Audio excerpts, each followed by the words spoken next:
Et j'appelle tout de suite sur le plateau de l'équipe du soir, Cyril Gann. Bonsoir mon cher Cyril. On ne t'applaudit pas, tu t'en prends une. C'est de la stratégie de communication, l'applaudissement. Bon Cyril, on a 4 jours du combat, comment ça va? Ça va très très bien, on se sent très très bien, physiquement on se sent très très bien. Le plus important c'est que quand on est combattant, c'est d'arriver sans bobo. C'est très rare. Donc pas de bobo. Donc pas de bobo. Donc ça, c'est plutôt une bonne nouvelle. Et donc super content de pouvoir faire ce combat à Paris.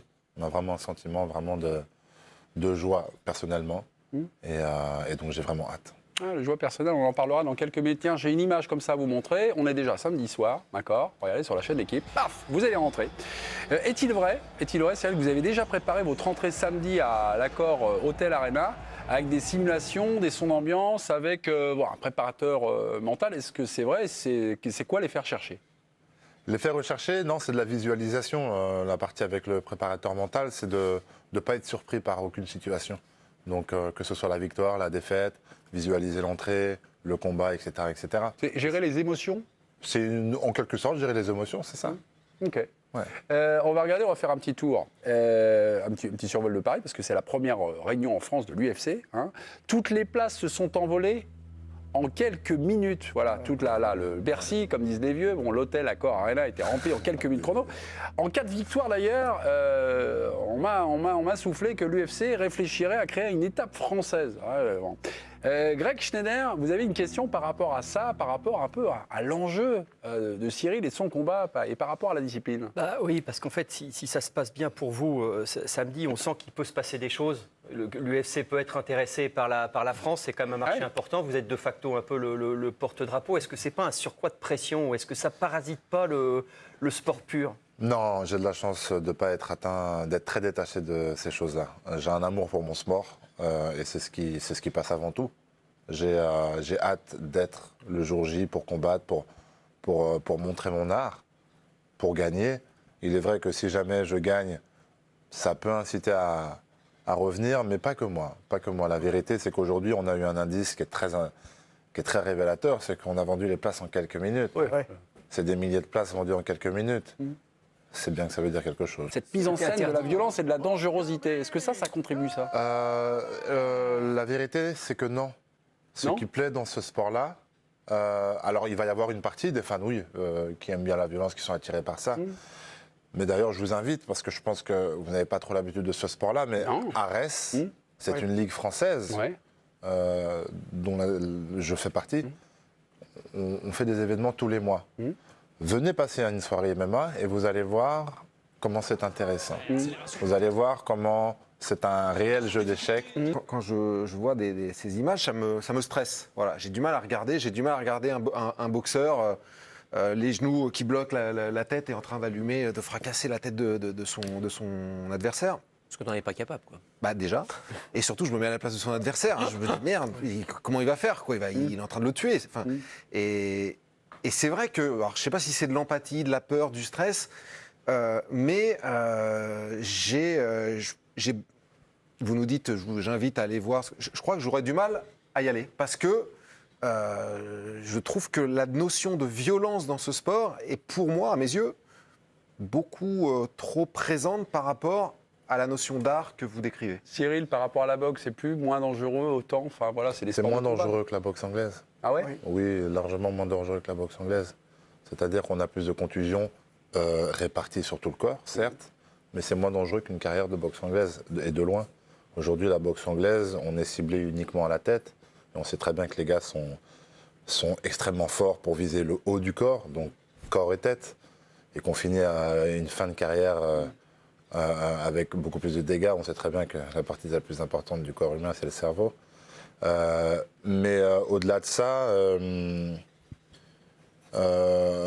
cette notion de violence, malheureusement, on l'aura dans absolument tous les arts martiaux. Et donc pour les personnes qui ont vraiment du mal avec ça, moi je conçois.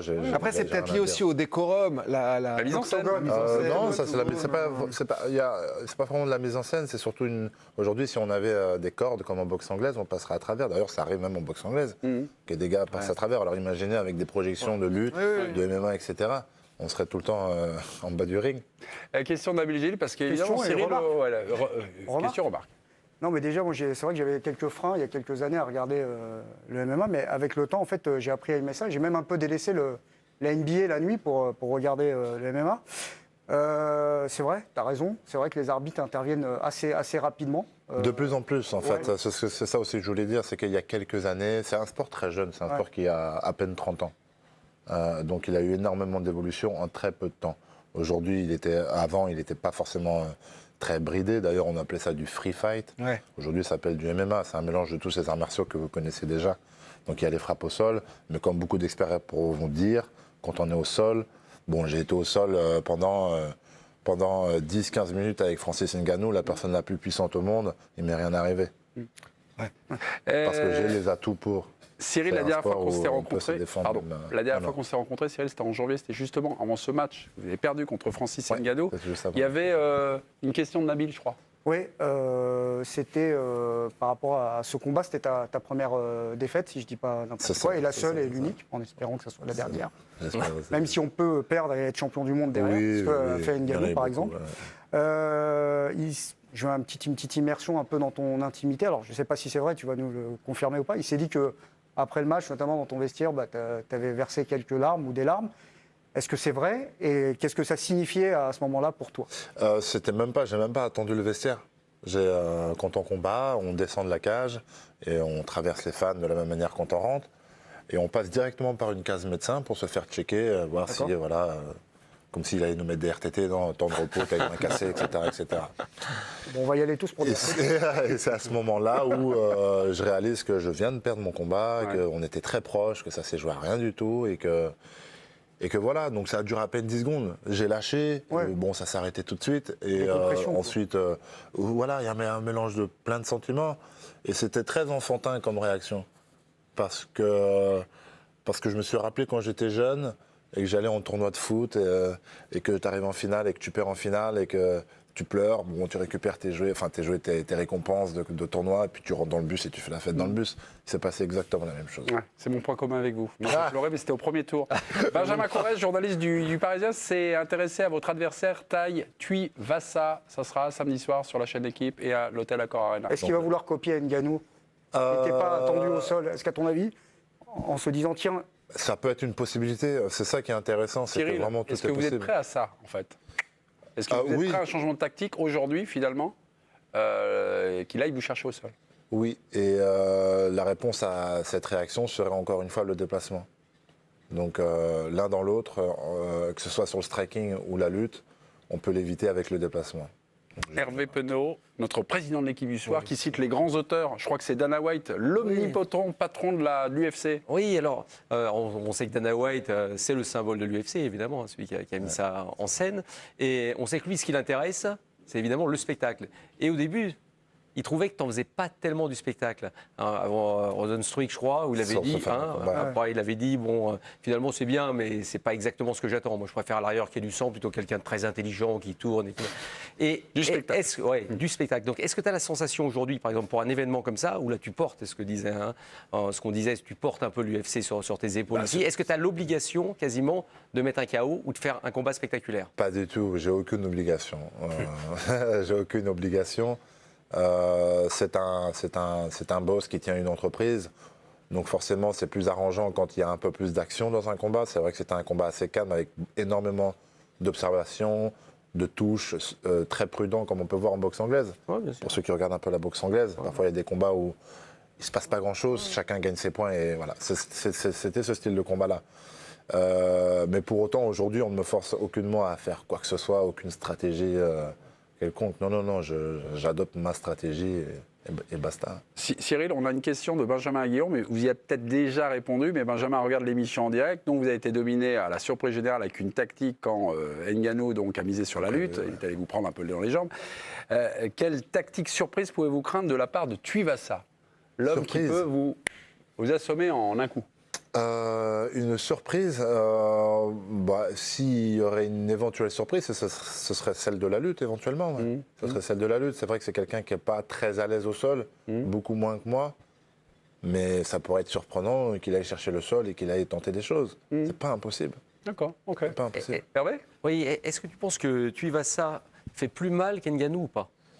Est-ce que des deux, le plus puncher des deux serait lequel, à ton avis? Je suis pas sûr qu'il fasse plus mal que Francis. Mais il en reste pas moins Ouais, faut faire dangereux. C'est quelqu'un qui va lancer un peu plus de coups, qui est un peu plus généreux dans l'affront, qui saute, qui va un peu plus de l'avant. Donc l'un dans l'autre, ça reste aussi dangereux. C'est combien de temps pour préparer un combat comme ça? C'est comme pour la boxe anglaise? À peu près, ouais. Avec des sparring partners?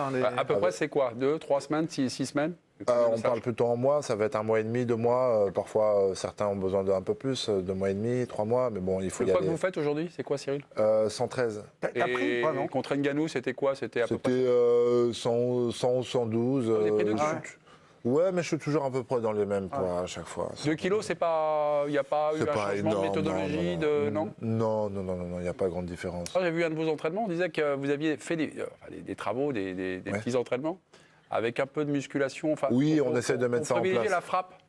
Ouais, Ouais, c'est donc ça, c'est qu'on essaye de petit à petit, mais c'est des choses qui prennent du temps et c'est des choses qui peuvent pas se faire. Par exemple, là, je peux pas m'amuser à faire des séances de musculation proches d'un combat. Bah oui. Ce serait contraire, en fait. Ouais. Donc c'est une phase, ça fait partie que d'une phase, et ensuite tu passes à une autre Mais phase. la modification de truc, c'était pour frapper un peu plus fort? C'était avec Frapper quelque plus chose? fort, être plus solide même sur le contact, sur les phases de lutte, les D'accord. choses comme ça, un peu plus, dégager un peu plus de force et de puissance. Ok. Combien vous pouvez faire de combats par an? J'ai déjà fait 3 combats en 6 mois, 5-6 mois. Tu peux faire 0 combat par an, donc c'est très varié. Mais ce qui est Bah, bien lui, il dans- en a fait 0 cette année. hein. Non, mais ce qui est important, non, mais Il n'y pour le a droit- pas une marge pour se reconstituer ou il n'y a pas. Non, c'est en fonction des bobos aussi, alors tu fais en fonction de tes bobos. Mais ce que je veux dire par là, c'est que quand j'ai commencé ma carrière, je pouvais enchaîner beaucoup de combats, j'étais dans le top 30, etc. Donc je pouvais enchaîner les combats à l'année. Aujourd'hui, je suis un peu plus haut dans le classement. Un peu plus je suis rare, dans le ouais. top. Donc forcément, ça met un peu plus de temps. Le turnover est un peu plus long. Donc c'est pour ça que je te dis 3 combats par an, mais c'est dur 3 combats par an à mon stade. Ouais. C'est Le dur plus de au les monde, faire, plus c'est enfin, compliqué en fait. D'en faire souvent. Ouais, ouais, d'accord. c'est ça. Lutetia, téléspectateur de l'équipe du soir. Bonsoir Cyril, après votre victoire samedi, c'est en tout cas ce C'est que je vous gentil. souhaite. Vos yeux se tourneraient-ils vers Ngannou pour une revanche? Ngannou, il est encore en UFC ou Toujours. d'accord, Alors ok. c'est vrai qu'il est en pourparlers, c'est vrai qu'il y a pas mal de discussions. Aujourd'hui, il l'est toujours. Et mon souhait n'est pas forcément d'avoir une revanche contre Francis. Mon souhait est tout simplement de retourner, peu importe qui sera là-haut, retourner chercher la ceinture. Ouais. Aussi simplement. Ce qui est bien quand même dans votre sport, je tenais quand même à le signaler. Non, mais c'est Non, vrai, c'est on est là pour important, faire faut aussi. À la différence de la boxe anglaise, les meilleurs s'affrontent et très rapidement. On n'attend C'est pas vrai. pendant 3 ans. C'est C'est-à-dire que c'est aussi une des forces aujourd'hui de ce sport-là chez le public. Et moi, je compare ça, qu'il y a et c'est beaucoup pas d'activités. réducteur, hein, C'est vrai. à du catch, mais en vrai. C'est-à-dire que dans le catch, il y a des personnages auxquels on s'attache, mais on sait que c'est c'est souvent de la C'est un peu plus récurrent, c'est Voilà, vrai, c'est la vérité. et c'est vrai qu'on s'attache à des personnes. Et j'en profite du coup de ta présence, Cyril. Je suis un influenceur qui compte aujourd'hui Non. sur Twitter dans le MMA. Est-ce que tu pourrais me mettre 2 places bien placées?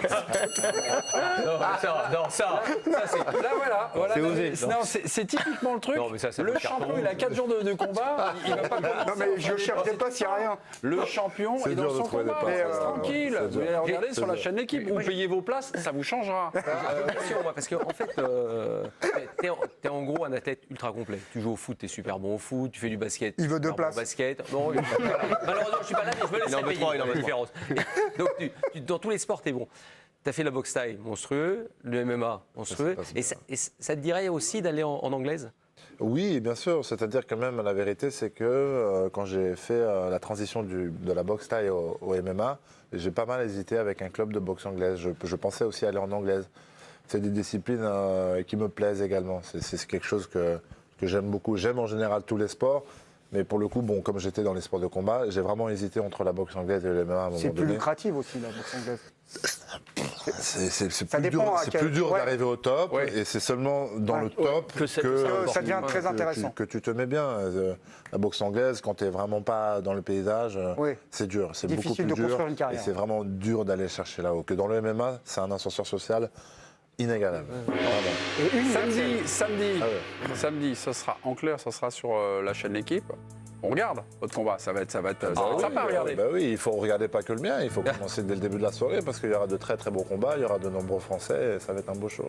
Cyril, votre surnom c'est le bon gamin, ça sera la dernière question. Si je rajoute juste un qualificatif pour samedi soir, le bon gamin, mais un poil énervé, parce qu'on s'approche à peu près de ça. Oui, dans tous les cas, peu le bon énervé. gamin, une fois qu'il doit faire son métier, il n'a pas le choix. Ok. On vous laisse vous reposer. Voilà, nous on va continuer l'équipe du soir. On sait que vous adorez le foot, on va parler de foot, encore que parfois un peu de mercato, puis l'affaire Pogba. Merci, je ne vous raccompagne pas à la grille du parc. Merci beaucoup, monsieur.